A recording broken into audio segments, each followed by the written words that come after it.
I want to try and get you to consider an expansion of some of the things I have been talking about. But I want to start off with one wide range. Has any of you ever thought that I could have used in these maps, in these descriptions, I could have used binary descriptions? History is replete with them, from the yin-yang to the body/mind problem, to good old Christianity's good versus evil. I could have turned in the forces into C and D. Throughout history, would-be religious activity, mystical activity has used, as far as life has been concerned, and a large group of people has quite efficiently used descriptions that were simply binary.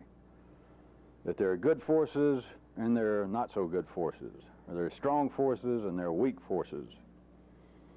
That there is this eternal mind versus body problem, or physiology / or versus psychology. And of course, by now, all of you are accustomed to me always throwing in a third one.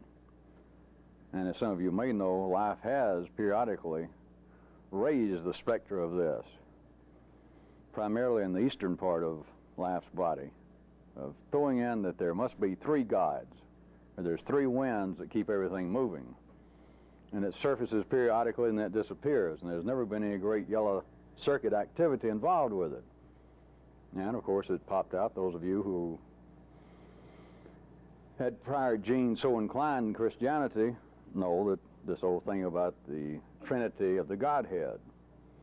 And they state it, and many people now repeat it, and it's in all kinds of pledges and songs in Christianity.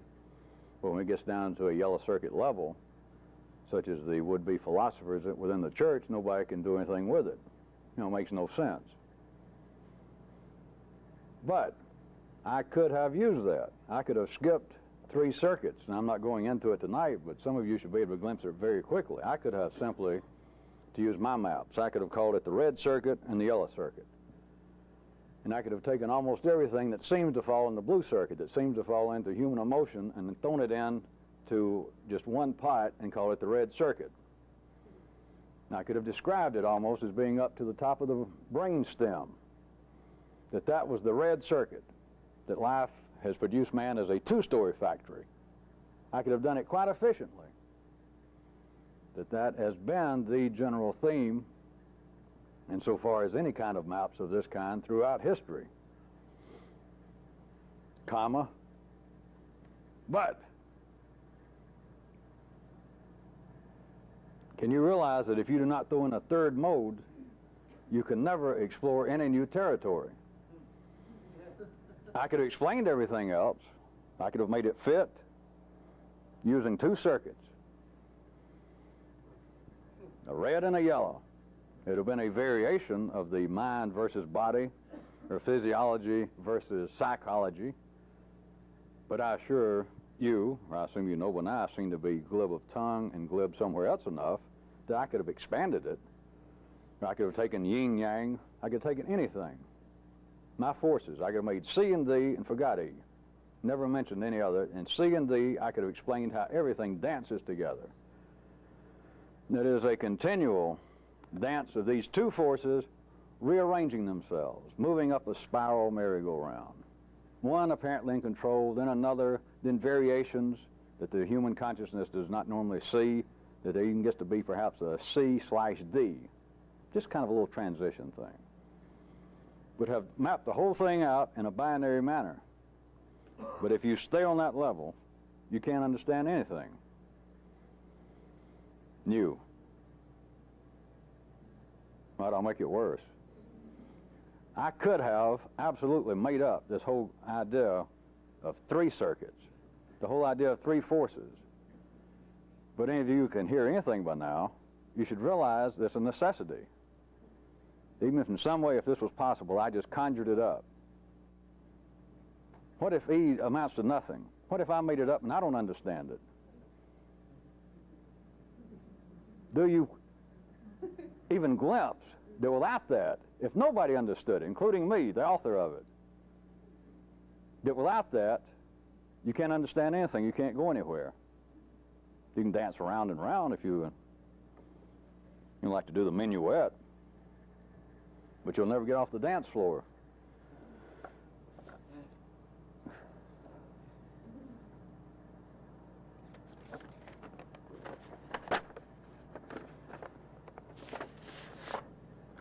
I want to go back to molecular activity, and I want to tell you about something new.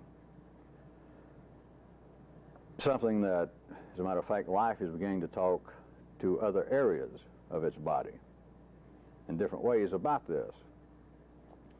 There amounts to a yellow circuit lining, which has nothing to do with a soft drink.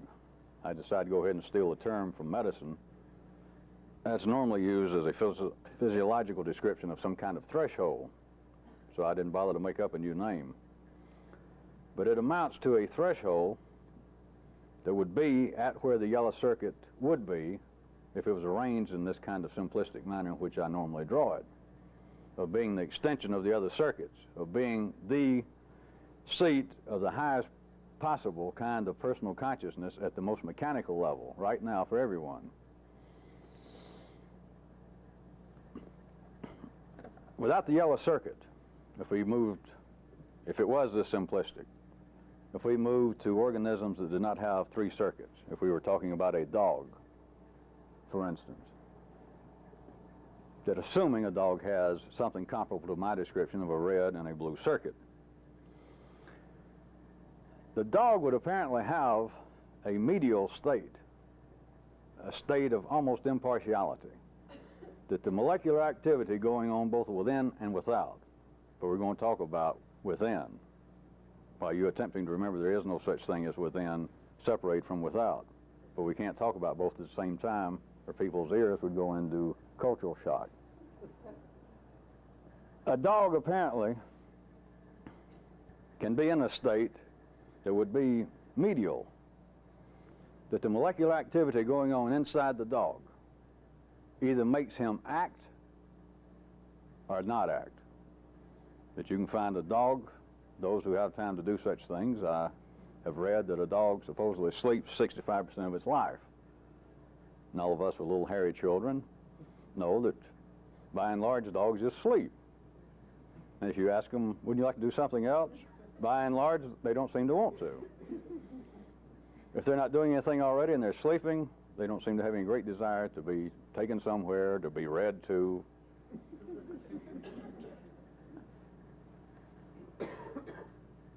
But when you have a yellow circuit, you do not only have the ability to act, remember, you have also the unique ability in this area of life's body to think about acting. And what this yellow circuit lining, or why it is of some importance, I'll attempt to tell you since I'm the only person that knows about it, is that all the molecular activity that occurs in a human must do one of two things that is unique to man. It will either cause action or it will cause thinking of action.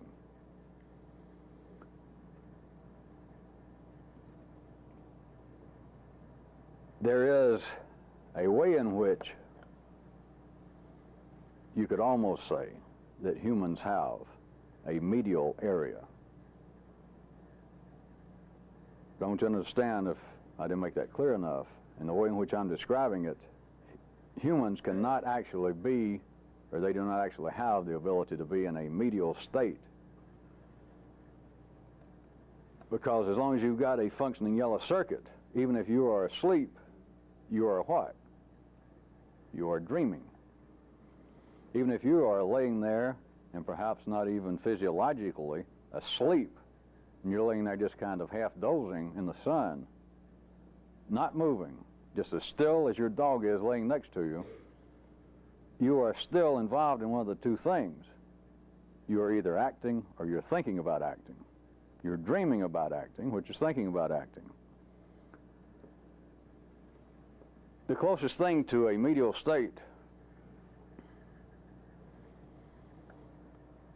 would be that the organism, that is you, is having molecular activity go on that is not producing action, but it is producing thoughts of possible action.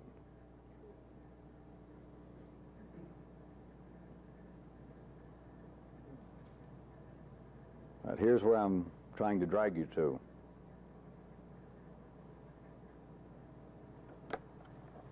In that same kind of sense, there is almost a medial state in that at any given time, every individual, biochemically, is in, at the time we're talking about, is in, let us just say, a stable condition that would almost be medial. There's no great action going on. The only thing that would be going on would be thoughts of action. But then when the organism man moves, all activity is an attempt to reach a kind of medial state for that particular individual. Alternative description, because it's not necessarily predictable that one of these will hit all of you, so I'm going to give you two. The other one is simply that all human activity is an attempt to alter the present biochemical state of that individual. All activity. All activity, let's start at what would appear to be crude. You feed the body, you feed the mouth in an attempt to alter the present biochemical condition. You're hungry. That if there was a stable, if there was a true medial condition of the human organism, that is, that there it stands, and in one area you're suddenly hungry. And in that sense, remember, although there is no such real medial state, at any given time you could say this organism has one. But it would have to be, in the human example, it would have to be that which sounds probable but is not possible. The organism would have to be experiencing no molecular activity that would cross the threshold. You would be in a true state of impartiality, which can't be true. You'd be dead. But if you take it as a given at any second that your organism is in some condition, and let's say that it seems to approach medial, but there you sit, it's an off day, your feet's propped up, nothing's going on, you're looking out the window and simultaneously halfway reading the paper, and suddenly the stomach, makes that noise like the Crescent Limited, the Chattanooga Choo-Choo, and then it's like the organism has tilted, and biochemically you want to straighten it back up close to what its prior condition was. That is, you're suddenly hungry, and you want to cease being hungry. You want to bring it back to the position of not being hungry. The activity is you eat. It is too cold, you get up and you turn the thermostat up. You put on your long johns. You feel the growing sensation of horns, and you try to find somebody to lay.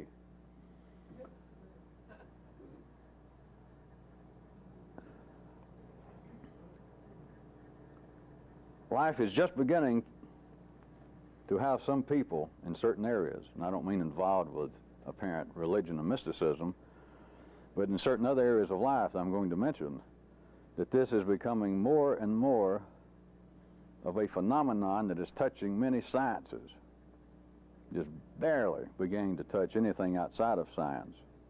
And of course, their field is so splintered, like everything else in life's body, that there is no drawing together of any cohesive view of this.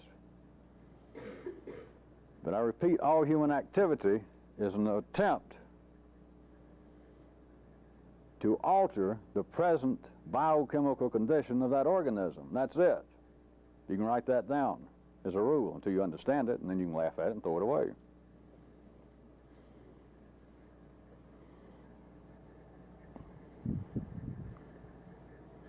Many things that life heretofore has talked to itself through man on the basis of people being weak.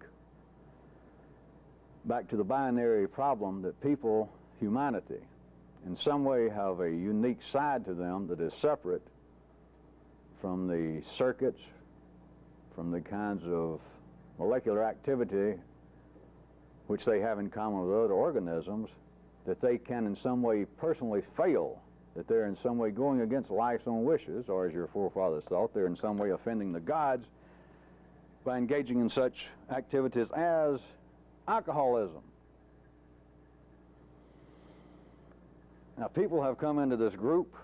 There are people in other cities that will be seeing this, that beyond the absolute conditions I've made for people actively involved with this, not just those necessarily listening to these tapes on a casual basis,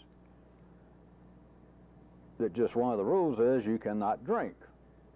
Not for moral purposes, and of course at times we have parties we do drink, including me, but that you cannot continually put alcohol in the body or drugs, recreational drugs, and do this in a profitable way. If somebody wants to drink, I don't care. There's nothing wrong, but they can't do this. I'm not going to spend time with it. And in your fathers, from your father's generation on back, throughout this world, to varying degrees, throughout the planet, life has continually talked about excessive alcoholism, all the way from excessive alcoholism to any intake of alcohol is sinful. It's forbidden. It is disruptive to society. All sorts of explanations, but in all the major religions throughout the world, just about all of the even splinter cults, everybody says you can't drink. And it was considered a weakness.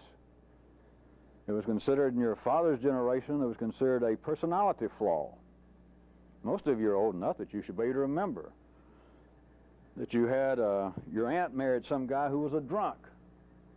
And people used to talk about drunks as in some way that they were sinful, or that's a weakness. But also, within the lifetime of most of you people, if you were paying attention, it has gone from that, at least in the western part of the world, that life now has medicine in general, society in general, speaking of alcoholism, as they call it, as an illness. Now, when this first started, which I guess had been the last decade, if any of you were paying attention, which I was, because it was something new that life was talking about to ordinary humanity. When it first started, it was almost like whistling in the dark. It was almost as though there were a group of people, that is, life talking through a group of people, beginning to try and excuse this. But shortly, within a few years, medicine was already involved with experiments. They were already doing certain investigations, and they became convinced over a fairly short period of time that this was not just some theory that seemed to be based upon statistical evidence, that they were biologically able to ascertain that there seems to be what almost amounted to, this was not their term, but I'll use it, an alcohol deficiency in some people. All right. Now we're getting closer to some of this which sounds so simple at times, but you have been around this a lot. You think that you already know some of the things I point out, and you're just used to being here around me and hearing this. Let's take alcoholism. You could take people that seem to be, quote, addicted to drugs. And I'm going to expand it in a minute, but I'm going to pick out something to begin with that seems to be rather physical, that you're dealing with hardcore evidence that you can observe. People who seem to be addicted to alcohol, people who want to drink every day. In your father's generation, they would have said, and of course there's still parts of life's body alive right now that still say it, that this is a weakness or a psychological flaw. That if we could put this person into talking analysis, we would find out that there is some traumatic experience or some flow of traumatic experiences has caused this person to turn to alcohol to, quote, and we can fill in several words, forget, reach a state of oblivion. In fact, you talk to people a decade ago, as a rule, that would admit, I seem to have a problem drinking. The problem is I want to drink all the time. And you'd say, well, what is it? And they would have said that fit right in. People that had never heard of Freud, people that had never heard of psychology or analysis, they would continue to say, I don't know, I seem to be depressed, I don't seem to be able to get along in life, and I have a few drinks and I feel better. A psychologist would have heard that, or perhaps you could have heard that even when you were in undergraduate school and college, before you got involved with this, and you would have thought, well, I am smart enough, I'll make notes about this. This has something to do, if we could talk this person out of these traumatic experiences, if we in some way could make them relive them, etc. In other words, it was a mind problem. No one would do this. People have an alcohol deficiency. There are people throughout the world that they find, to them, what would be their medial state, if there was such a thing, where they seem to be standing upright and fairly stable. They can't find it. They're dissatisfied like everybody on this planet, but they find, just the way they're wired up, at one time they get alcohol and they taste it, and as far as they're concerned, forget psychology, forget minds, forget special head theorems. I'm talking about biochemically, the alcohol, in conjunction with their other biochemical activity, straightens them, as far as they can tell, closer to a medial condition, and that's that.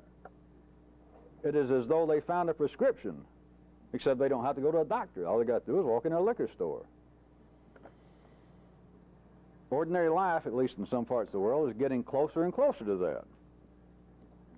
Those who take drugs, no matter what they say, whatever story they tell you, whatever story they tell themselves, or a psychologist or a social worker, life is not down to talking at the truer level yet, because the truer level is they have, whatever it is, a morphine or heroin deficiency.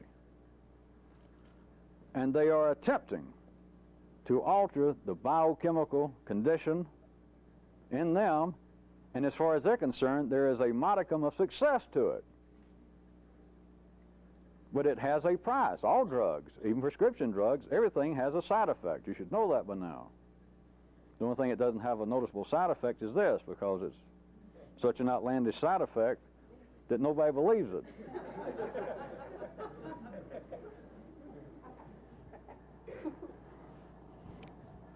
They are actually treating themselves.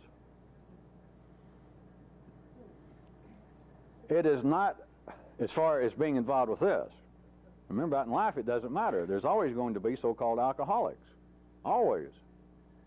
Unless life comes up with a better drug, something that's cheaper, something that's faster, something that's more socially acceptable, something that's more legal. But they are prescribing medicine for themselves, and fairly successfully. Or else the organism would not continue to drink. The side effect is, of course, hangovers, exploding livers, kidneys that turn into Swiss cheese. But every drug has a side effect. Every drug has a price. But they are prescribing medicine. The organism found it. Forget any story about traumas. Forget any story about, well, I feel depressed, or I'm very embarrassed out in public, and I have a couple of drinks at a party, and I feel much better. True. Everybody knows that's true. Well, some of you are not wired up. Alcohol just makes you sick. But it's people hearing this, most of you have had enough to drink before, and it just seems to be, it's obviously the majority of the way in which humans are wired up. That people have a drink or two, some amount of alcohol, and it by and large, as they describe it, you've all heard it, you've all probably said it yourself or thought it, I feel a little bit looser, I feel a little friendlier in crowds wherein I might feel a certain amount of estrangement. It seems to have a beneficial effect up to a certain point. That's very common throughout the world, social drinking. It's not that the story coming out of your mouth or somebody else that, all right, I feel a little tense at times in a strange crowd, and I have a couple of drinks, and it's as though I can kind of loosen up and I can talk to strangers. It's not that that's untrue. But as far as you looking, you and the rest of life, that, all right, there's something in my background, because I see other people that can walk up to strangers and slap them on the back and hit them on the shoulder and say, "What's happening, Charlie?" I can't do that. Well, my mother never did let me out of the house enough. My mother was very shy around strangers.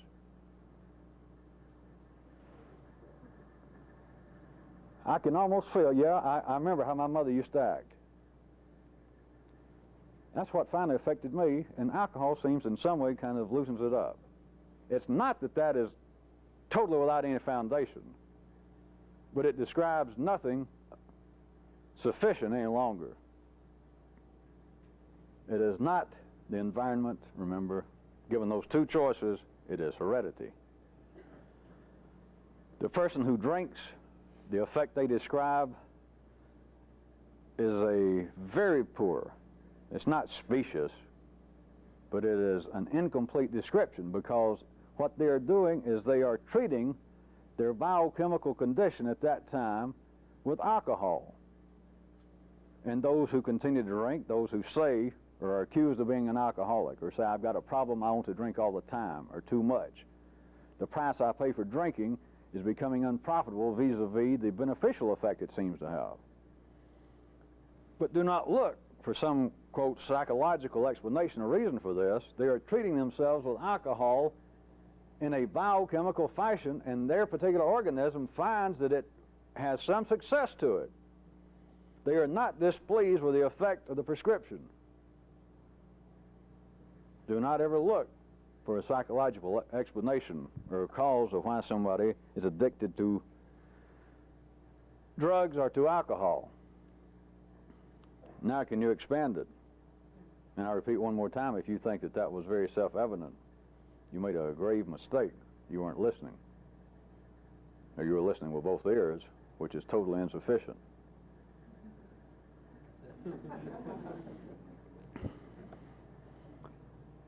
All human activity is an attempt to rearrange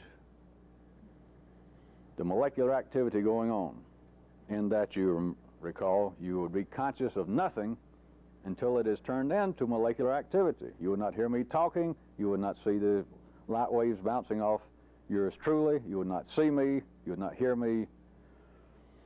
You cut off the molecular activity fed by the senses, and you would be down to a two-circuit being. You would not be conscious, you would not be human. Of course, all of you remember that all the time now, right?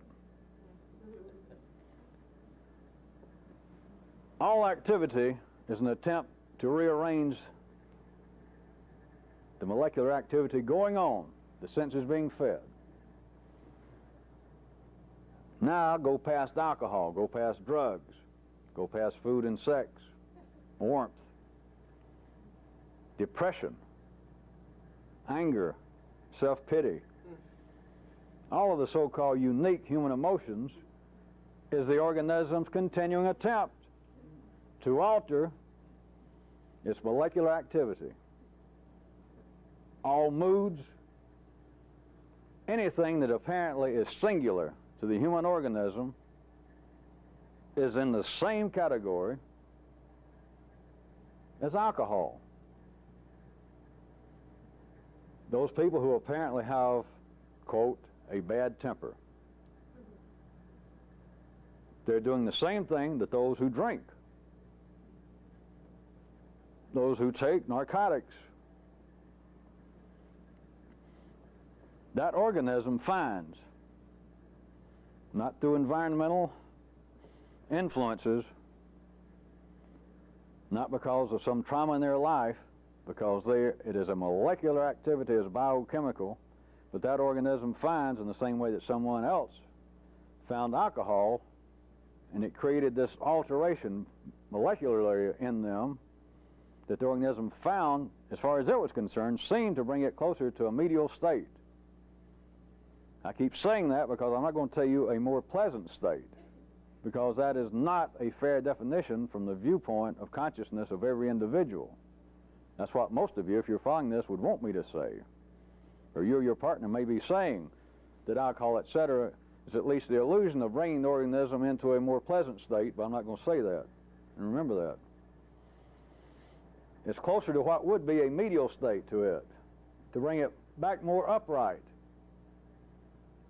Instead of alcohol, there are people, for no psychological reason, although they could describe it.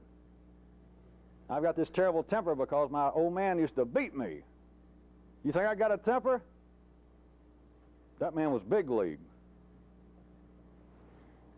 That's where I got it.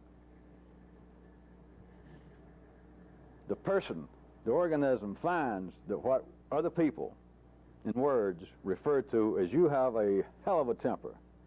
You got a bad temper. You got too much of a temper. That organism has found very early,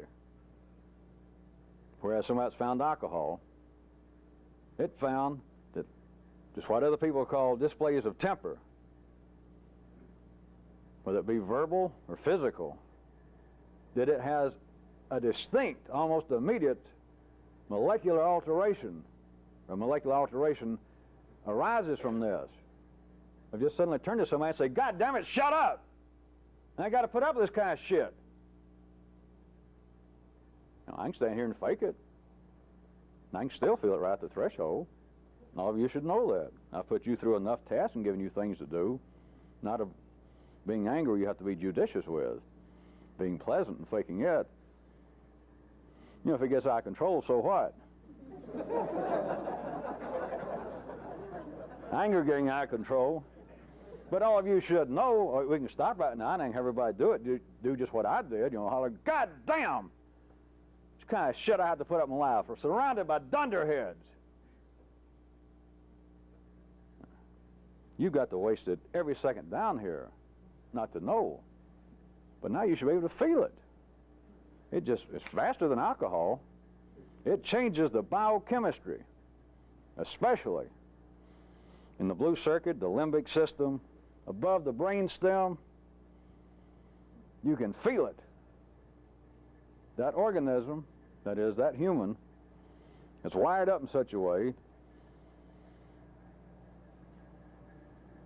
that so-called anger, displays of anger, feelings of anger, produces a biochemical alteration that it finds closer to a medial state. It finds it a satisfactory prescription. Other people that won't have a drink when, as they put it, I don't feel good. Things aren't going right. I feel down. I feel overwhelmed by life. The guy right next to him may just turn around and say, what the fuck you looking at? What's your problem, Buster? Turn to their family. Shut up. God damn, you people make too much noise. It is a prescription. That organism finds that produces to them a suitable molecular alteration in their body chemistry, and primarily from the brain stem up, primarily the higher areas of my blue circuit into the yellow circuit. It's not in question. It's not a theory. It is the reality behind what life has been talking about for all of these years through other ways. But I am speaking in a way for a life that is closer. I'm speaking of what will be an accepted, the general area of acceptance, whether they use my words or your words or not, or where life is going with this. Every activity that human beings can be involved with, from so-called sexual deviations to alcoholism, to drug addiction, through unseemly fits of temper, through those who seem almost continually suicidal. In some way it can be in a minority move which goes on continuing in life's body. That there are things that seem to be the predominantly acceptable activities, and there are ones that are less acceptable, oftentimes condemned as deviant behavior, weakness, personality flaws. And life has accepted that. It found it a suitable explanation through man about some of its own minority activities. But even life has witnessed the prime example, a perfect example that I was using of alcoholism in the last decade, has gone from 2 decades ago, went from being a sin to a decade ago, a personality weakness, a flaw, an offshoot of some trauma, psychologically speaking, to it's right up to the verge now, in many areas, that well, it's simply an illness. It simply is. We can't, biologically, as far as I know, nobody's, or medicine in general, has not come to any widespread acceptable definition or understanding of it, but it's just almost now across the board that medicine just goes ahead and says, all right, it's some kind of illness, we don't really understand it, but it's physical, we're almost certain, as opposed to psychological. Do you understand that it's not far from there to what I've been telling you, that everything is physical compared to the two choices you got, that there is no such thing as psychological. Depression is not psychological. Even areas now of psychiatry, as I mentioned, possibly more widespread than even I know, which is of no great importance. But now it is becoming a growing phenomenon. Instead of talking therapy, instead of worrying about, well, listen, you say you're depressed and just constantly, well, lay down on the couch and up the end of the limits of your Visa card, set aside 10 years and let's talk about it. What little I keep up, that is, in the external world, I know what's going on in here of life where it's moving. But now it's not uncommon at all to find psychiatrists that will give you your choice. Do you want to talk about this, or you want to describe what it is, and I can probably prescribe something that will stop you from being depressed, tomorrow. If you won't talk, I'll talk to you.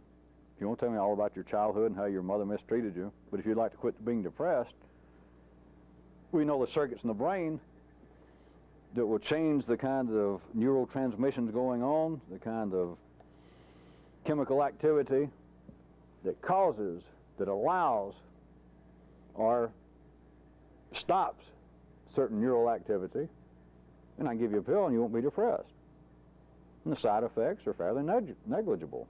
If your organism was such that, hey, I'll pay you whatever price it is, upset stomach, or I got to get a hearing aid, but if I won't be depressed, and it costs me $10 a week, I'll take it. But all of it, that which seems to be minority activity in life's body, that which seems to be deviations, that which seems to be weaknesses, so-called in the past, that which seems to be caused from psychological causes, the description is wearing out. Life is tired of it. It does not explain enough to life anymore, or I wouldn't know it. It doesn't explain enough, or some of you would not now be able to see it. And especially it happening out in life just mechanically. It's already going on.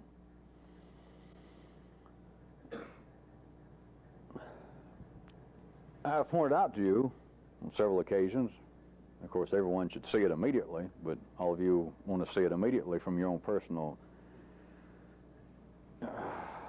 prejudicial viewpoint, that everybody's dissatisfied. That's why you showed up here.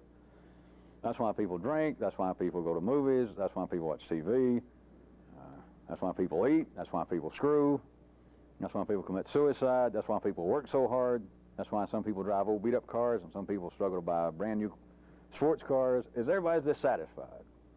And I've sketched you out approximations of 2 or 3 different maps, and I've described it insofar as the activity and the growth of the circuits in humanity and the way consciousness has expanded in such a way that it has reached at any given time limits. And now I point out what this has always been about, to expand all of that. But let me take even all of that down to a very molecular level, that all human dissatisfaction, no matter what guise it seems to go under, it's personal, social, psychological, spiritual. All forms of human dissatisfaction is still the attempt of life, through each individual human, to alter its biochemical condition. That's it. Were it not for that, you would be in a condition wherein you would have a true medial possibility, like a dog. I'm not hungry, I'm not hot, I'm not cold, I'm not horny.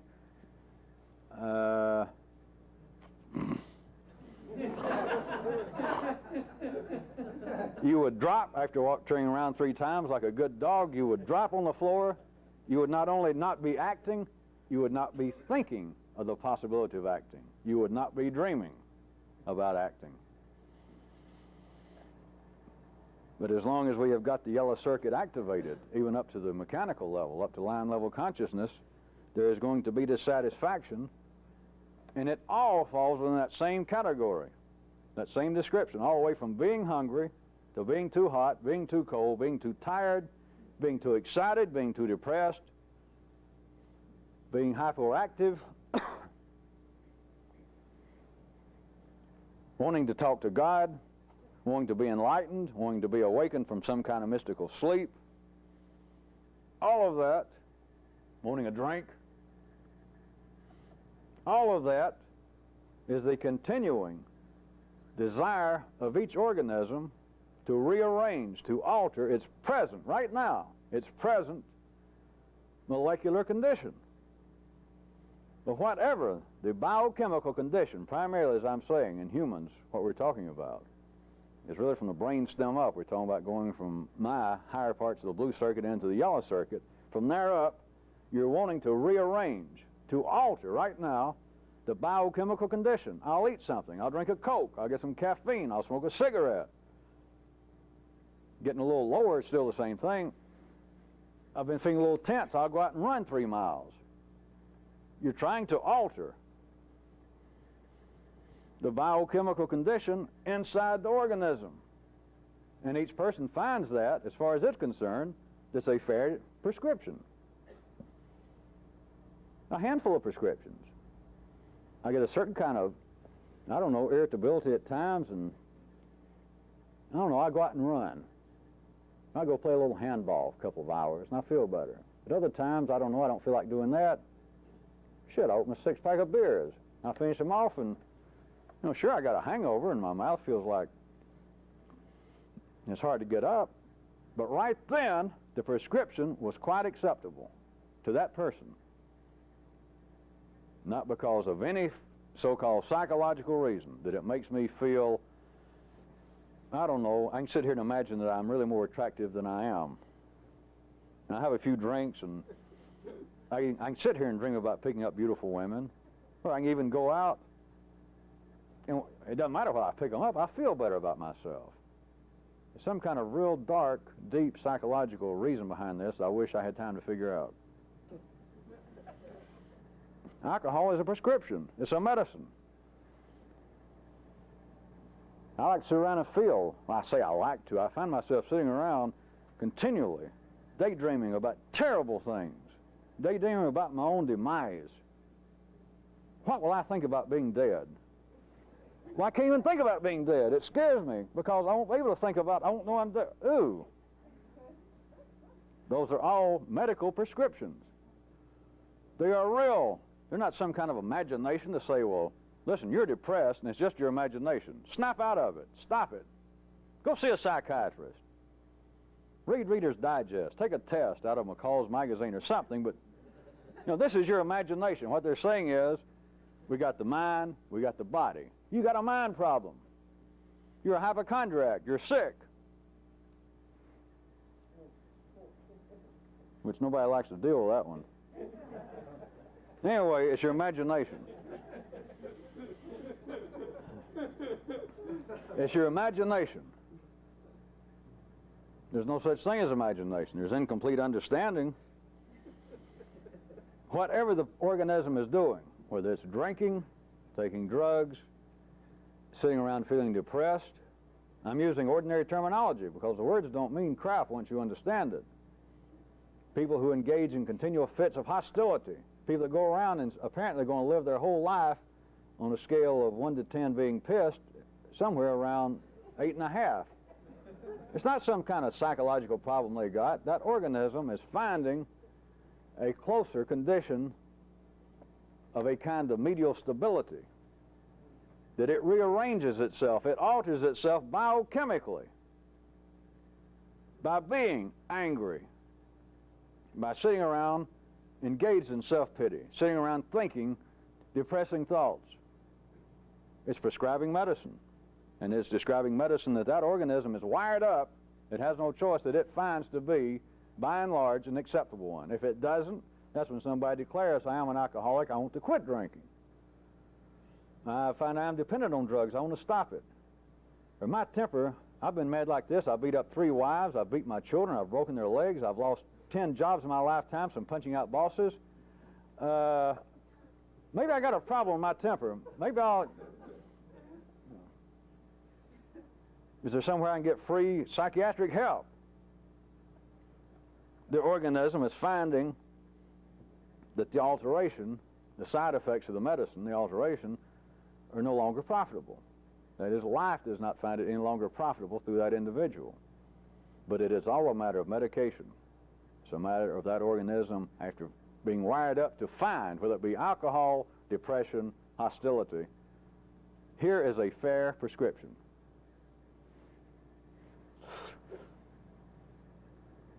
It is a prescription.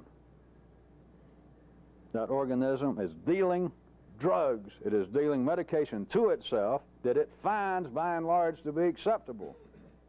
And it's not a matter of weakness, it's not a matter of psychology, it's not a matter of traumas. Beyond the general statements of this is, some of this is applicable to some of you people specifically. Some of you know that I am speaking of things I know about you, and some of you I'm speaking of that you don't know I know about you. And some of you fall into other categories that we won't go into. But none of it is a matter of some kind of weakness. Once you're involved with this, some of you may or may not know, throughout the years, I've had people that thought they had a drinking problem that left this after they found out that I said you can't drink, and if I find out, you just can't do it. It's just one of the rules. You cannot drink. They left after a while. On several occasions, they wrote me notes or said, look, I've been drinking ever since I've been here, and I just felt you're going to catch me. I feel guilty and all this. I'm going to leave. I've had some other instances that I had to put them out, whether you people knew it or not, that they just simply wouldn't stop it, and I knew what was going on. The thing is, once you're involved with this, let us say that we had somebody still here involved, sitting here right now listening to this tape, seeing this tape at some other time, and that you still, even before you got here, you had, quote, a drinking problem, you thought, or other people said you do. You drink too much, and you periodically thought I drink too much. And you're here and you're confronting me saying you can't drink, and now you're drinking on the side. You tried to cut down. You're afraid I'll find out and throw you out. And you look at it as a weakness. Your partner tells you it's a weakness. And then on other days you tell your partner, yeah, it's a weakness, but it's you making me do it, and all that. All of that, of course, the ultimate treatment, I don't do this often, but I got to go ahead and tell you the truth. The ultimate treatment is this. The ultimate alteration biochemically is this. Because once this happens, in a sense, you can do anything. You no longer have problems other than dying if you still consider that a problem. But if there was someone sitting here, say you had a drinking problem, and those of you that can expand it, some of you, if it were possibly true, that some of you still felt, I was depressed before I got here, I used to contemplate suicide, I seem to feel better by and large having been here, being around this, but I still have fits of feeling like I might kill myself, or I'm just so depressed I can't hardly stand it. It can be treated chemically. Now, I'm talking about just by me, and I'm not just talking about the day if and when you manage to pull this off. And you can create the ultimate unnatural alteration biochemically, wherein all the problems other than death, if you consider that a problem, other than death, the rest of it is just child's play. If there is a shock, enough of you have been through it that I can talk about it, that it's just an absolute shock goes through the system, and you can feel it.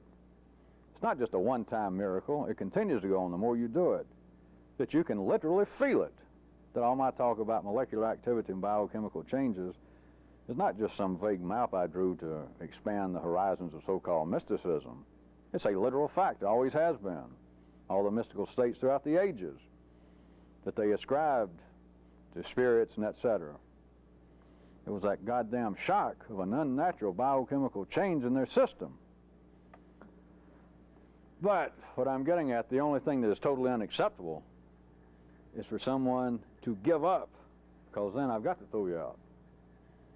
Because if right now you can't do anything else, you can go to a doctor and they can stop with a pill.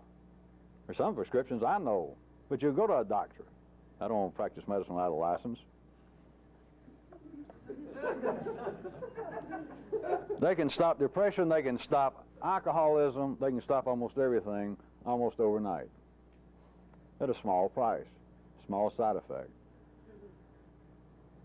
To give up, to understand that I am continually attempting, whether it be through self-pity, depression, drinking, whatever, that I am continuing, after you've heard this tonight, that I continue to prescribe to myself this medication, depression, self-pity, alcohol, etc. And I know personally, he doesn't have to tell me, no one has to tell me, it's not a moral issue. This medication, the side effects are now, I understand, totally unprofitable. This can't be the most efficient, even horizontal prescription available. And once you understand that and you continue to do it, you're about to be a corpse, as far as this is concerned. Once you understand it, and all of you should hear some of it tonight, you cannot continue doing it. It's not a moral issue, it's not a weakness issue, it's not a psychological issue. While I'm on this, can any of you spot this right quick? That much of what has gone under the guise of mystical literature, their descriptions of what they were attempting to do in some kind of mystical manner, and then the outcomes they attempt to describe, such as satori and Zen. You know, the old thing that I'm going to sit around and contemplate that which is uncontemplatable, or if nothing else, I'm just going to sit and attempt to sit in one position and not move for 12 hours a day, and in some way this will finally have an effect beyond my physical self that will in some way finally still these troubled waters of the mind. And when that happens, it is indeed this moment of enlightenment that I seem to be in touch with the true nature of life, etc. Those kind of descriptions have been around for years. They're more common in the East than they are here. But you can find in Christianity descriptions in mystical Judaism about in some way the mind becomes clear to where you can pick up the waves of higher forces, etc. Meditation in our day and time. Can any of you hear this right quick? That is still, unknowingly, on the participants' part, but it's an attempt to cease the desire for biochemical change.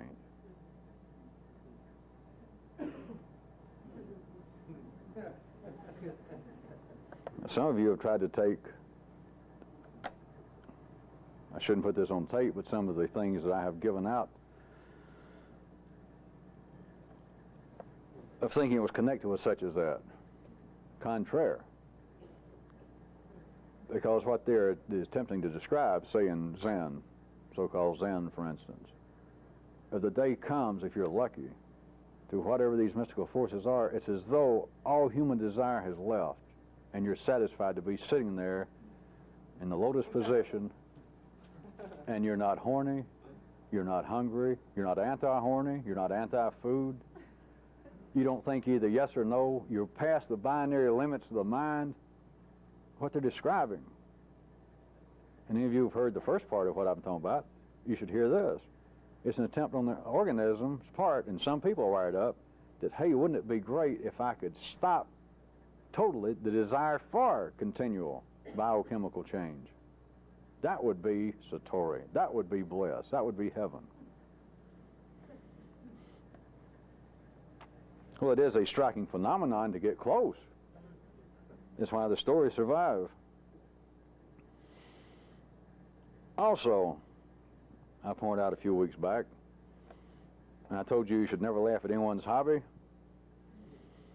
At that time, I only mentioned as an example.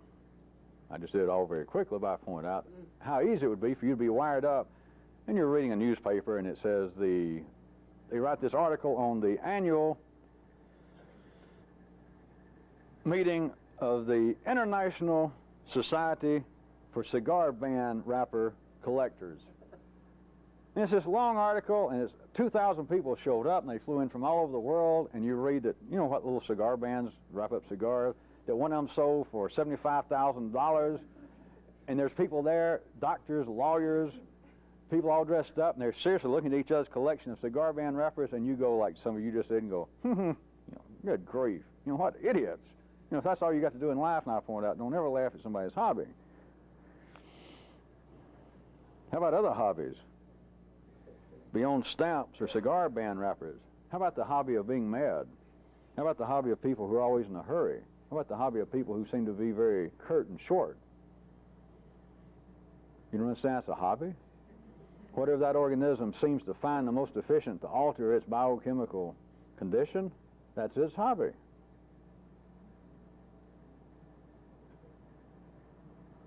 I'm going to leave that short again tonight, but some of you should be able to start getting glimpses down the road somewhere of why there is no room for any sort of criticism in life. You're laughing at somebody else's hobby. The cigar wrapper band collectors. But my God, look at your hobby. You think that's silly? I always like that old joke about some drunk who's out in a shopping center, and some guy's been hired by some kind of business. He's dressed up in a purple chicken suit, and he's handing out these coupons. And the drunk watches him and finally walks up and he says, and he kind of laughs, and he said, "Don't you feel dumb dressed up in a chicken suit like that?" And from inside the voice says, "I feel dumb." He said, "You're the one talking to a purple chicken."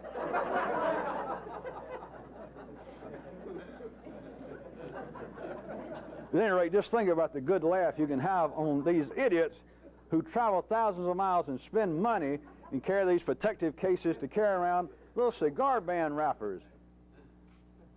But God, let's don't get into your hobby. Wait, I got nothing like that. You may not have a hobby that you have to carry around to go to conventions. All of this that you have heard before from some means, from religions and etc., about be kind to your fellow man and don't pick on people. It is a biochemical reality that you're putting yourself in a confluence that is very unprofitable. It will finally drown you of you laughing at another organism's forced attempt to continually attempt to change its biochemical condition through its hobbies. And you surely see what I'm talking about by hobbies. It's a man that likes to dress up like a woman. It's a woman, she likes to dress up like a chicken. It's another person who is always mad. It's another person that always says, life is out to get me. Nobody loves me. It's somebody that drinks all the time. That is that organism's attempt. Life is making it do it. To continually attempt to change its present biochemical condition, and it has found a prescription. Life gave it the prescription. It had no choice. Based upon its wiring, based upon its predominant biochemical condition, this hobby continues to apparently put it close to a medial condition. And you got one too. Everybody does. If you didn't, you wouldn't be here.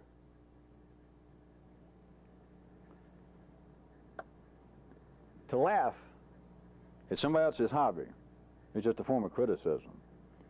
But you are putting yourself in a very disturbing, an uncontrollable confluence, biochemically speaking, between you and that person.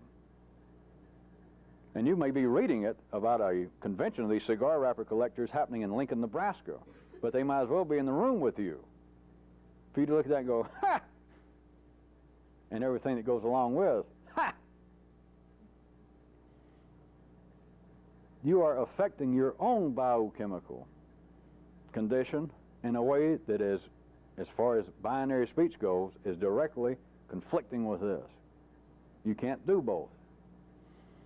You are back to your own hardwired continual attempts to alter your biochemical condition by going, ha! By all forms of criticism of someone else's continual forced attempt to alter their biochemical condition.